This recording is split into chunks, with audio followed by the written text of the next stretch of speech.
So write down the next topic, transport of gases.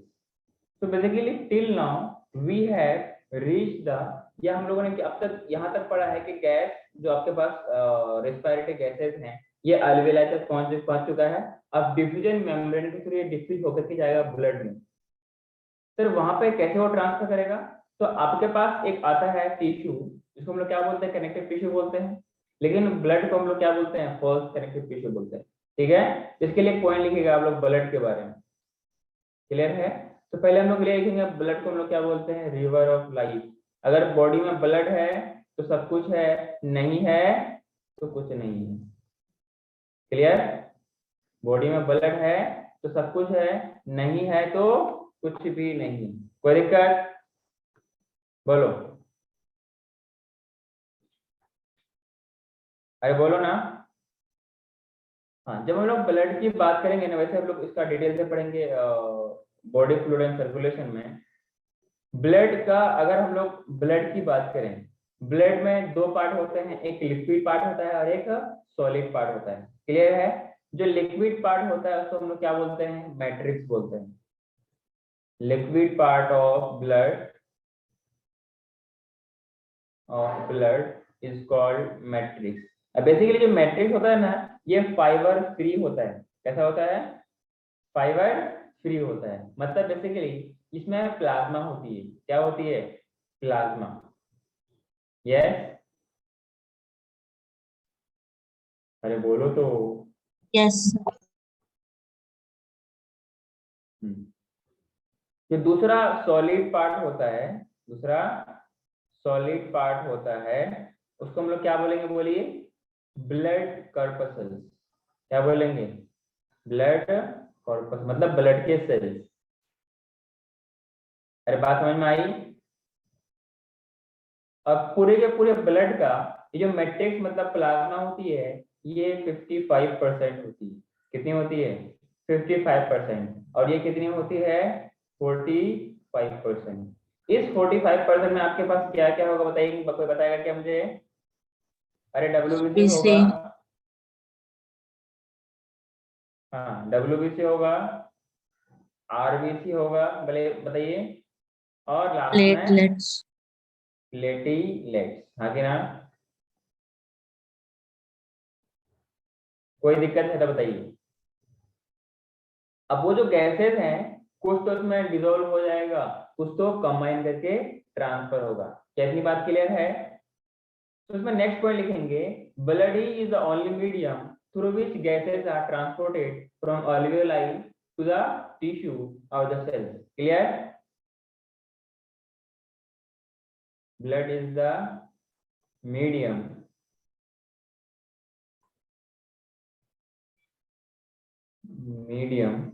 of transport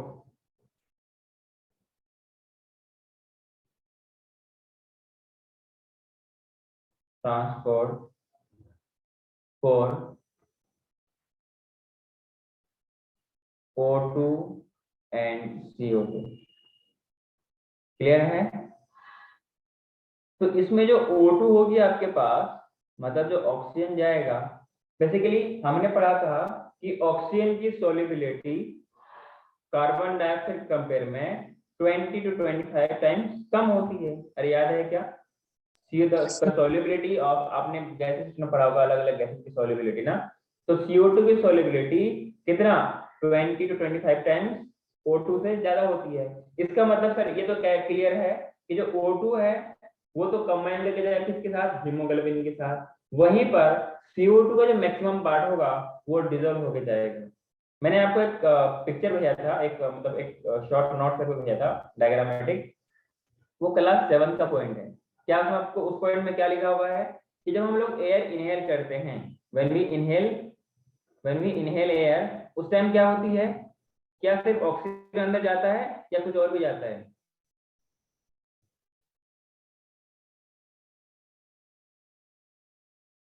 बोलो, is there only oxygen and something else, some other gases also? अरे O2 के साथ साथ CO2 भी जाता है ना? अरे बोलो, हाँ क्योंकि एटमॉस्फेयर में आपके पास CO2 की अमाउंट कम होती है, हाँ कि ना। अकॉर्डिंग टू क्लास 7 NCERT, जब हम लोग एयर को इनहेल करते हैं तो एयर एटमॉस्फेयर में ऑक्सीजन की परसेंटेज कितनी होती है, परसेंटेज कितनी होती है? Air is a mixture of gases, हम पूरे एयर को इनहेल करते हैं, क्लियर है? अरे यस और नो? Yes yes. हाँ, 21% होता है ना, बाकी तो होता है नाइट्रोजन, रेस्ट ये अदर गैसेस। तो ये 21% आपके पास गैसेस है, ये सारा का सारा ऑक्सीजन आता है, साथ में CO2 भी आता है। तो CO2 उसमें कितना लिखा हुआ है, 0.04% कार्बन डाइऑक्साइड ड्यूरिंग इनहेलेशन आती है, क्लियर है? ड्यूरिंग एक्सहेलेशन, अच्छा एक बात क्या है कि व्हेन वी इनहेल, ये सारे के सारे ऑक्सीजन अंदर नहीं जाता है, मैक्सिमम वापस आ जाते हैं। कितना वापस आता है? 16.4% ऑक्सीजन वापस आता है, हाँ कि ना। और कार्बन डाइऑक्साइड साथ में ड्यूरिंग एक्सहेलेशन, ड्यूरिंग एक्सपायरेशन कितना आता है? 4.4%। आप ये सवाल पूछ सकते हो कि सर ये एक्स्ट्रा कहाँ से आ गया, तो कौन जवाब देगा एक्स्ट्रा कहाँ से आया? सेल्स प्रोड्यूस करते हैं। सेल्स में इनका प्रोडक्शन होती है, मतलब वहां पर जो आपका जो वहां पे आपका रिएक्शन होता है, तो उस दौरान क्या बनता है? CO2 बनता है, और वो CO2 बन करके बाहर आता है, हाँ कि ना। तो CO2 डिजोल्व स्टेट में जाता है और O2 कंबाइन करके जाता है किसके साथ? ब्लड कार्बन मतलब दैट इज RBC। RBC में क्या होता है? हीमोग्लोबिन होता है, इसलिए तो वो रेड होते हैं। हिम का मतलब iron containing pigment, that is red in colour, इसलिए RBC कैसी होती है? रेड होती है, ना कि आप लोग जैसा, हाँ कि ना। अरे बात समझ में आई? बोलो। हाँ। तो अगर हम लोग O2 की बात करें, इसमें नेक्स्ट पॉइंट लिखिएगा, about 97%, about 97% O2 transported by RBC, clear है? अरे बोलो यस और नो। और ये किसी साथ कंबाइन होगा? HB, मतलब हीमोग्लोबिन से कंबाइन करेगा। देखो एक हीमोग्लोबिन एक टाइम में मैक्सिमम 4 ऑक्सीजन मॉलिक्यूल को कंबाइन कर सकता है, कुछ इस तरीके से। फॉर एग्जांपल ये आपके पास क्या है? हीमोग्लोबिन है, क्या है? हीमोग्लोबिन है। तो एक ऑक्सीजन मॉलिक्यूल इधर, मतलब ये O2 मान लीजिए, ये एक O2 इधर, एक O2 इधर, एक O2 इधर। जैसा कि आपको याद होगा कि जो आपके पास हीमोग्लोबिन है, जो कि आपके पास क्या है? हीमोग्लोबिन है, ये कैसा है, किस तरीके का प्रोटीन है?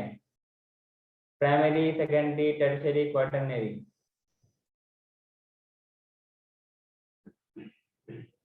टेल मी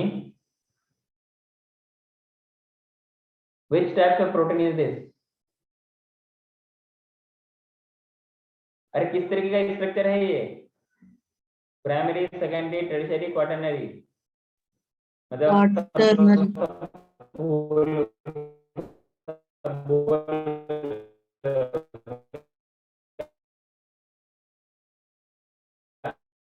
याद है? अरे याद है क्या, बोलो। सर आपकी आवाज नहीं आ रही। अभी आ रही है? क्वार्टरनरी। कैसा? क्वार्टरनरी। तो इसको बोलने में आप लोग कितना टाइम लगा बताइए। तो कुछ ऑक्सीजन मॉलिक्यूल इस तरीके से बाइंड करेगा, तो सर ऑक्सीजन इस तरीके से बाइंड करके, अब आरबीसी तो अपना ब्लड तो हर जगह प्रेजेंट है, तो ये आरबीसी जो आपके ब्लड सेल्स है इनको कैरी करता है। तो जितने आपके पास O2 होते हैं उनका 97% इज ट्रांसपोर्टेड बाय कंबाइनिंग और बाय द क्या बोलते हैं उसको, कंबाइनिंग एफिनिटी या अटैचिंग एफिनिटी, किसके साथ? हीमोग्लोबिन के साथ। और हीमोग्लोबिन किसमें प्रेजेंट होती है? आरबीसी के अंदर, आगे ना। और ये क्वाटरनरी स्ट्रक्चर है, मतलब क्वाटरनरी प्रोटीन है। तो इस तरीके से बाइंड करके ये आपको सेल्स तक पहुंचाता है। और कुछ चीजें होती है जो उसको कंबाइन करने में हेल्प करेगा, कुछ चीजें ऐसी होती है, कुछ फैक्टर्स ऐसे होते हैं जो कि उसको डिसोसिएट, मतलब एक बार पहले एसोसिएशन होगा ऑक्सीजन और हीमोग्लोबिन का, फिर नेक्स्ट टाइम जाकर क्या होगा? डिसोसिएशन। तो कुछ चीजें, कुछ फैक्टर्स ऐसे होंगे जो कि इनको कंबाइन करने में हेल्प करेगा, कुछ फैक्टर्स ऐसा होगा जो कि इसको डिसोसिएट होने में हेल्प करेगा। क्लियर है? तो इसका आपके पास जो रिमेनिंग 3% है वो किस में होगा? जैसे कि आपके पास CO2 ट्रेवल करती है डिसॉल्व स्टेट में, वो ऐसे ही rest 3% travelling in dissolve state. Is it clear? Hello? Yes sir. और थ्रू प्लाज्मा, किसमें डिसॉल्व होगा? प्लाज्मा में, that is the liquid part of the blood. Is it clear to everyone? Hello? Yes. आगे बढ़ो। So in case of CO2, 7% is transported through plasma in dissolved state, and next 20 to 25% by RBCs by combining मतलब hemoglobin से bind करके, and maximum जो percent that is 70% that is transported in the form of bicarbonate. Clear है? अगर हम लोग बात करेंगे ट्रांसपोर्ट ऑफ ऑक्सीजन के बारे में, ट्रांसपोर्ट ऑफ ऑक्सीजन के बारे में, ट्रांसपोर्ट ऑफ ऑक्सीजन बेसिकली कुछ ये इस तरीके से कंबाइन करता है। हीमोग्लोबिन एक क्वाटरनरी प्रोटीन है, तो ये Hb4 हो गया, प्लस एक बार में मैक्सिमम वो कितना कर सकता है? 4 ऑक्सीजन मॉलिक्यूल। कुछ इस तरीके से ये कंबाइन करता है। क्लियर? Hb4O8 बन जाता है। क्लियर है? देख, यहाँ पर जो ये वाला पॉइंट है, बेसिकली ये कहां पर होगा? अल्वियोलाई में ये कंबाइन करेगा, हाँ कि ना? अल्वियोलाई में ये कंबाइन करेगा। इन टिश्यू में क्या होगा? ये डिसोसिएट हो जाएगा। क्लियर है? और तभी तो सेल ऑक्सीजन को यूज कर पाएगा। बात समझ में आई क्या? हाँ सर। हाँ, इतना लिखा क्या आप लोगों ने? और हाँ उससे सर। पहले हम लोगों ने क्या बात किया ऑक्सीजन के बारे में? ऑक्सीजन में क्या है? अबाउट 97%। O2 जो ऑक्सीजन का 97% in the form of RBC, मतलब कंबाइन करके हीमोग्लोबिन के साथ, एंड रेस्ट 3% प्लाज्मा में डिसॉल्व हो गए। क्लियर है? आगे बढ़ो, आगे बढ़ो। क्या सर पीछे वाला स्लाइड बता हो गया सर। इससे आगे बढ़ो। हाँ सर। अगर हम लोग नेक्स्ट इसमें बात करेंगे कि जितने भी आपके पास ऑक्सीजन अवेलेबल होगा, क्या बोला मैंने? जितने भी ऑक्सीजन अवेलेबल होंगे, कहां से? एयर से ब्लड की कांटेक्ट में आएंगे, उनका 3% जो ऑक्सीजन होगा वो डिसॉल्व में जाएगा इन प्लाज्मा। 97% क्या होगा? वो कंबाइन करेगा किसके साथ? हीमोग्लोबिन के साथ। क्लियर है? तो ऑक्सीजन है कंबाइंड विथ हीमोग्लोबिन, और ये मिलके क्या बनाता है बताइए? Oxy haemoglobin. क्या बनाता है? Oxy haemoglobin. क्लियर है? बोलो ना। हाँ, यहाँ पर एक पॉइंट आप डाल के लिख सकते हैं, इस तरह डाल के एक पॉइंट लिख लेना। क्या मतलब सर? कि जो ऑक्सीजन एक ऐसा गैस है यहाँ पर जो कि रिवर्सिबल एनसीडी लिखती है कि रिवर्सिबल मैनर पे बाइंड करता है। क्या मतलब? कि जब एक बार ये बाइंड कर जाए तो कहीं पर जाकर ये डिसोसिएट भी हो सकता है। इसलिए हम लोग क्या बोलते हैं कि oxygen bind with haemoglobin in a reversible manner. Clear है? Hello? Yes sir. O2 can bind, ऐसा नहीं कि परमानेंटली बाइंड करके रह जाएगा, with haemoglobin in reversible manner, reversible manner to form oxy haemoglobin, oxy haemoglobin. कोई दिक्कत? और जो हीमोग्लोबिन है वो कैसे किस कलर में होता है? अरे बोलो। Red in colour.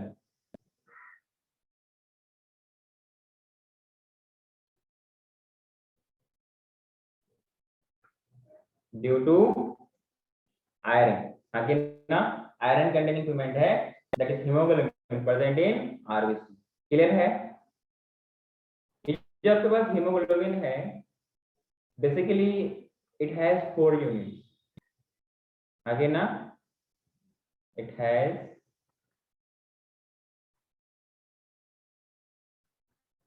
4 units. Clear है? अगर इसमें हम लोग एक ईच यूनिट के बारे में बात करेंगे ना, हीमोग्लोबिन 4 यूनिट से बना होता है, तभी तो हम लोगों ने इसको कहा था क्वाटरनरी प्रोटीन, क्वाटरनरी स्ट्रक्चर। बोलो, हर यूनिट के पास क्या होती है? Each unit has 1 Fe, 1 Fe, और किस फॉर्म में, +2 या +3? अरे बोलो, +2 या +3? That is +2 form. क्लियर है? एंड एक बात और कि ईच हीमोग्लोबिन, क्या बोला मैंने? Each haemoglobin, each hemoglobin carrying max 4 O2 molecule। अरे क्लियर है क्या? हाँ सर। 4 ऑक्सीजन मॉलिक्यूल एक बार में मैक्सिमम बाइंड कर सकता है। क्लियर है? उससे ज्यादा नहीं, उससे कम कर सकता है पर उससे ज्यादा नहीं। क्लियर है? यस। आवाज क्लियर है हमारी? हाँ सर। आगे बात करो क्या? तो हाँ सर। मूविंग टू नेक्स्ट, अगर हम सर, लोग हीमोग्लोबिन के बारे में बात करें तो haemoglobin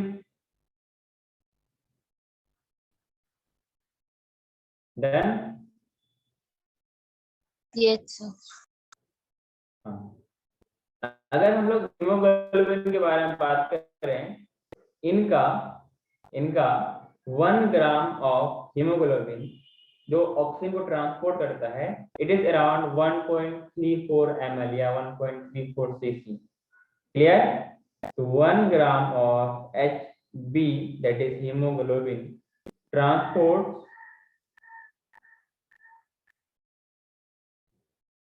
1.34 ml of oxygen. Clear है? अगर हम नॉर्मली बात करें, अगर हम इसमें से नॉर्मली बात करें तो जो 100 ml ऑफ ब्लड होगी, क्या बोला मैंने? 100 ml ऑफ ब्लड होगी, जिसमें अराउंड 50 ग्राम क्या होती है? हीमोग्लोबिन होती है। क्लियर है? इसमें नेक्स्ट पॉइंट लिखिएगा, अगर आप एक 100 ml ब्लड लोगे और इस 100 ml को हम लोग 1 डेसीलीटर बोलते हैं। क्लियर है? Is it clear to everyone? Yes. Contains normally 15 gram haemoglobin. So यहाँ से क्या हम लोग ये बात कैलकुलेट कर सकते हैं कि जब 100 ml ब्लड होगा उसके अंदर हीमोग्लोबिन होगा और 1 gram of haemoglobin transport 1.3 ml of O2, तो क्या 100 ml ऑफ ब्लड में कितने ऑक्सीजन जाएंगे बताइए? हेलो, 20.1। एग्जैक्ट 20 या कम बेसी? अरे बोलो तो 15 into 1.34 that is equal to 20 होगा क्या? 20.1। तो हम equally approximate 20 ml of oxygen को क्या करेगा? ट्रांसपोर्ट करेगा। क्लियर है? So we can say, so 100 ml of blood, ये सवाल पूछा गया नीट में, 100 ml of blood transports approximately कितना? 20 ml of oxygen। अरे बात समझ में आई? कोई हाँ दिक्कत सर। है? आगे बढ़ो क्या? हाँ सर। एक आप नोट डाल के पॉइंट लिखना, नोट डाल के एक पॉइंट लिखना। सर क्या पॉइंट लिखना है? कि जो भी हम लोग ऑक्सीजन को इनहेल करते हैं, तो during a conducting cycle, during breathing and exhaling, yes और नो, इनहेलेशन एंड एक्सहेलेशन, जो आपके ब्लड है ये अराउंड आपके सारे के सारे ऑक्सीजन का 25% ऑक्सीजन ही टिश्यू को दे पाता है। आपको याद है ना, 21% ऑक्सीजन हम लोगों ने इनहेल किया था, लेकिन वो कितना गया था, कितना वापस चला गया? अराउंड 16%। अरे बोलो ना। हाँ हेलो। सर। तो जो 16% वापस गया, क्या मतलब उसका? अगर उसका परसेंटेज निकालोगे कितना हम अंदर ले लिए, बाकी जो भेज दिए, अराउंड 25% ही टिश्यू को दे पाता है। क्लियर है? इसमें पॉइंट लिखिएगा क्या? इन कंडक्टिंग साइकिल, मतलब जब हम ब्रीदिंग कर रहे होते हैं, कंडक्टिंग साइकिल इसका मतलब वही है। इन कंडक्टिंग साइकिल ब्लड gives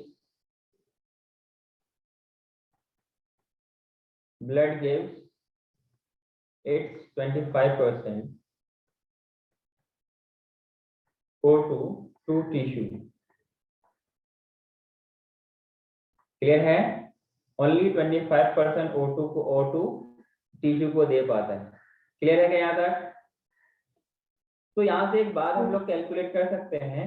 तो every 100 ml of oxygenated blood, क्या बोला मैंने? Every 100 ml of oxygenated blood can deliver, अच्छा एक्चुअल में कितना करना चाहिए था इसको? इतना करना चाहिए था ना, बोलो हाँ कि ना? अरे बोलो भाई, एक्चुअल में कितना भेजे, कितना ऑक्सीजन देना चाहिए था उसको? 20 ml ना? यस अरे सर। हाँ बोल ना। तो इसका हमने क्या भी कहा कि in conducting cycle blood gives its 25% O2 to tissue. जब ऑक्सीजन ही 25% हो जाएगा, तो उसका ml जो ऑक्सीजन का डिलीवरिंग का वो जो काम है, वो भी तो कम होगा ना। तो जितना ये कम होगा उतना वो भी कम होगा, हाँ कि ना? तो ये घट के कितना हो जाएगा? 25%। तो 20 के 25% कितना होता है? कौन बताएगा मुझे? हेलो। 20 का 25% कितना होता है? नो वन नो, 5 होगा। तो हम लोग ये बात कह सकते हैं, सो every 100 ml of oxygenated blood, ये भी नीट में पूछा गया है, can deliver around 5 ml of O2 under normal condition। Clear है? Under normal physiological condition, physiological condition. कोई दिक्कत?